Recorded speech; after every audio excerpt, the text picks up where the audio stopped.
Mr. Chair, maliban po sa siya ang in charge doon sa documents in and out dito sa Office of the Chairman ng LTFRB, si Mr. Tumbado rin po ba ang in charge para makipag-usap sa mga tao bago makaharap ni Chairman Guatis, Mr. Chair? Yes, Mr. Chair. Lumapit sa akin para humingi po ng tulong na mailapit yung gusto nilang may perting sa kanila na para makuha o maproseso agad yung dokumento, which is doon na po umaabot yung bribery. Magandang araw sa atin lahat mga kababayan at sa pagdinig dito sa House of Representatives at sa pagpapatuloy sa mainit na issue sa LTFRB, itong corruption, lagayan scheme, ay nabisto nga ni Congressman Busita na itong si Tumbado pala ay siya yung tumatanggap ng pera. So hindi umano sigurado kung nakakarating talaga ito kay Guades. At yan ay sinabi mismo sa isang interview ng ANC sa isang transport group na aminado sila na nagbibigay sila ng pera dito kay Tumbado. Pero hindi nila alam kung binibigay nga ba ni Tumbado dito kay Guades. Kaya hindi nila alam kung talagang itong si Guades ay sangkot talaga. Ngunit ang pagkakaalam ng ating mga kongresista ay mukhang nagkakaroon ng unsihan dito. At magkasabwat nga itong si Guades at itong si Tumbado. Pero ayon sa inamin nga ni Tumbado, ay masama pala ang kanyang loob dito kay Guades. Kaya nagsalita ito kasama nga itong grupong Manibela. Ating lahat, good morning po. Mr. Chair, my point of clarifications ay para po kay Mr. Jeffrey Tumbado. Mr. Chair, pwede po bang malaman na bago naging employee ng LTFRB si Mr. Tumbado, ano po ang dati niyang trabaho? Mr. Chair, dati po ako sa LTO noong panahon pa po ni Chairman Guadis as the Assistant Secretary, Chief ng LTO. Ako po ay na-hire as Maro Officer, Confidential Assistant po. Yes, Your Honor. Thank you, Mr. Chair. Bago po kayo, Mr. Tumbado, Mr. Chair, bago siya na-assign sa LTO, saan po siya dati nagtatrabaho?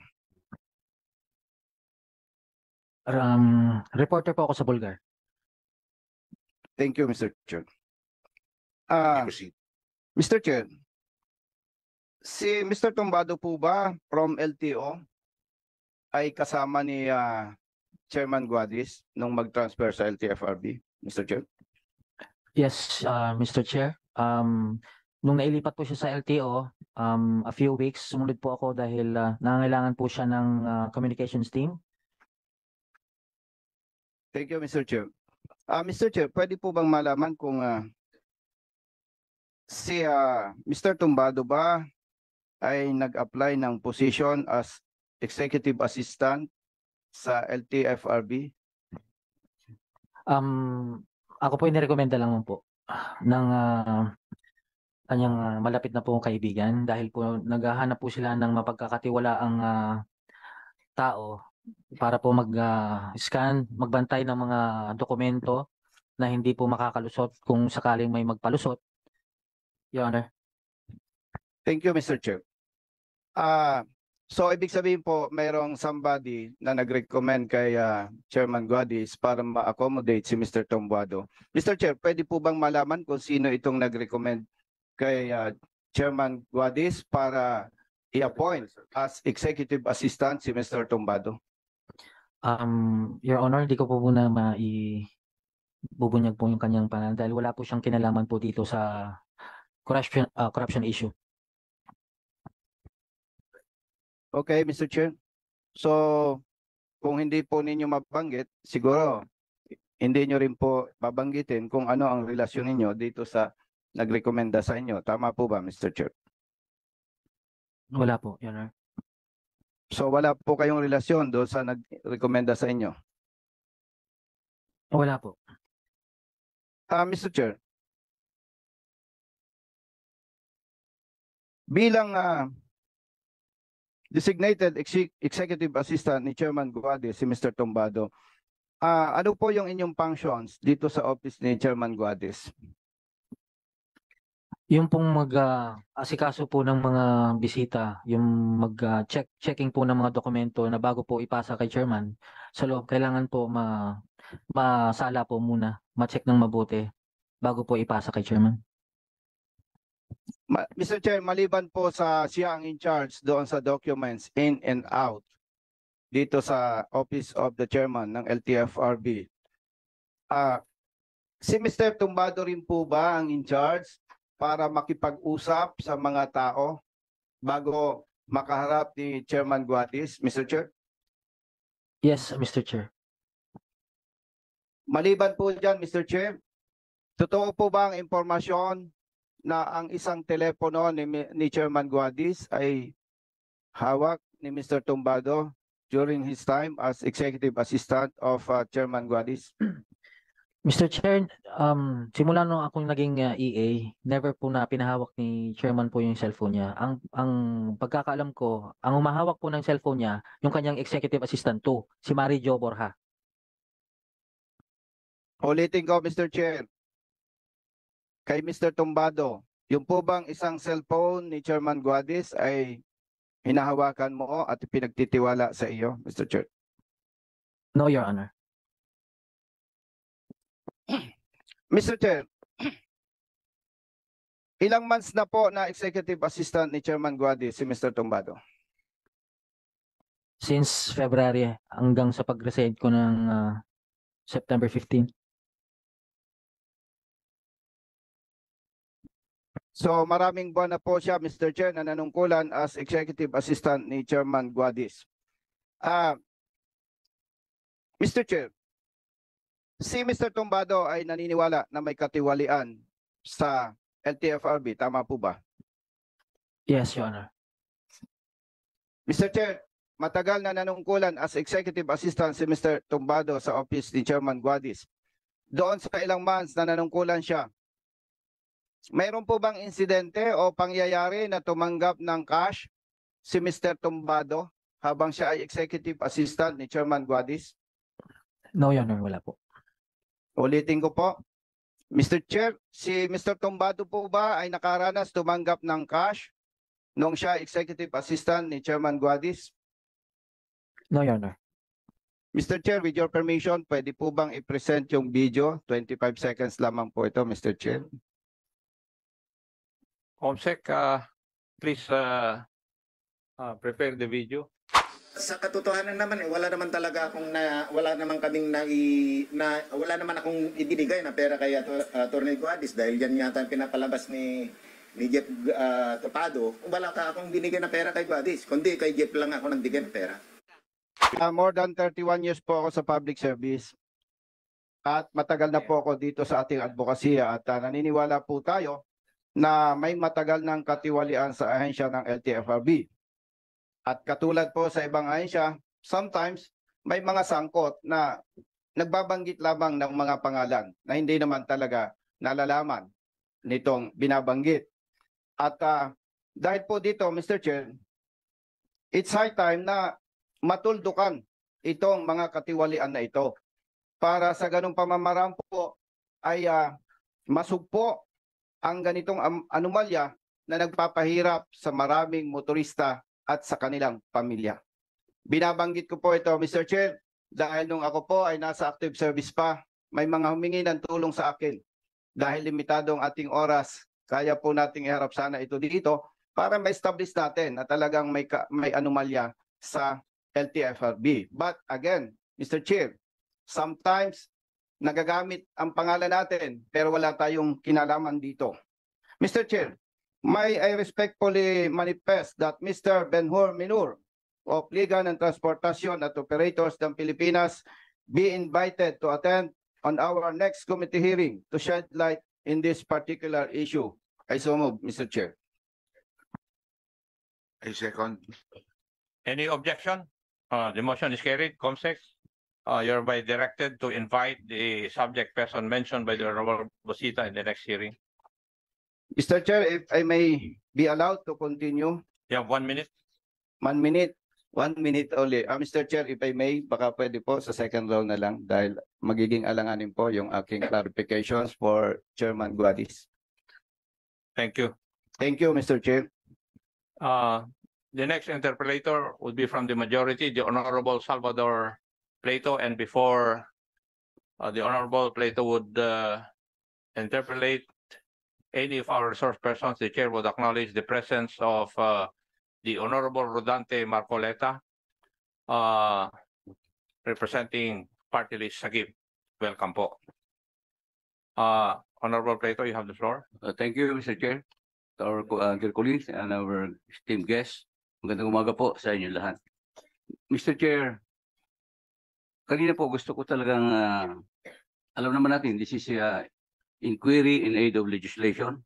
Gusto ko sana yung ma-plancha kanina pa, yung mga facts na nangyari. At nagsalita na rin nauna nagsalita na si Attorney Guardes.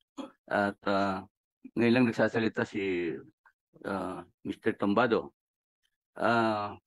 Diretso na tayo sa points kasi kaya tayo nandito talaga. Ito ang mga dapat natin malaman agad.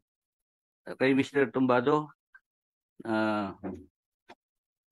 may mga official ba ng FTFRB na tumatanggap ng lagay in relation to franchise applications, permits, and routes?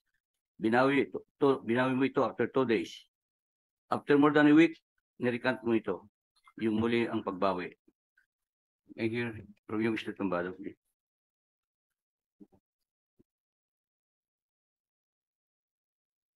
Your Honor, nasa sinupang salaysay na po yung aking sinabi.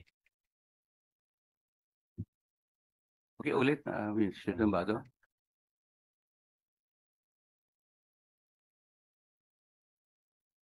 Yung po mga official po ng LTFRB na tumatanggap po o kasabwat po sa corruption sa LTFRB ay nandun na po sa sinumpang salaysay ko na naibahagi po.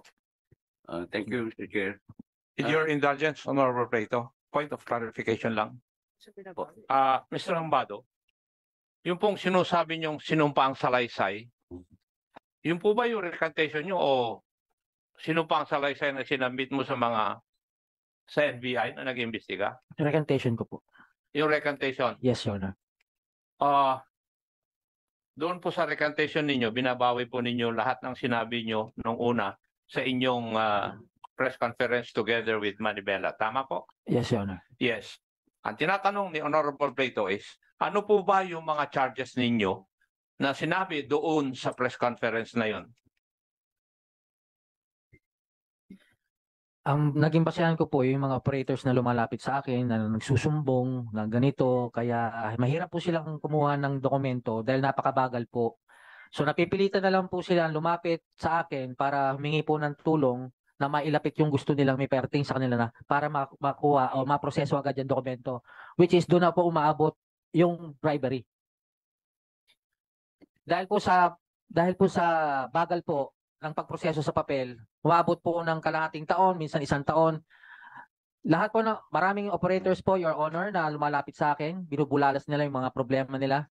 Bakit daw ganito katagal? Minsan binabawalan po silang pumunta doon para mag-follow up. Papagalitan pa ang operator kapag nandun sa opisina. Bakit ka nagpa-follow up? Ganun po, Your Honor.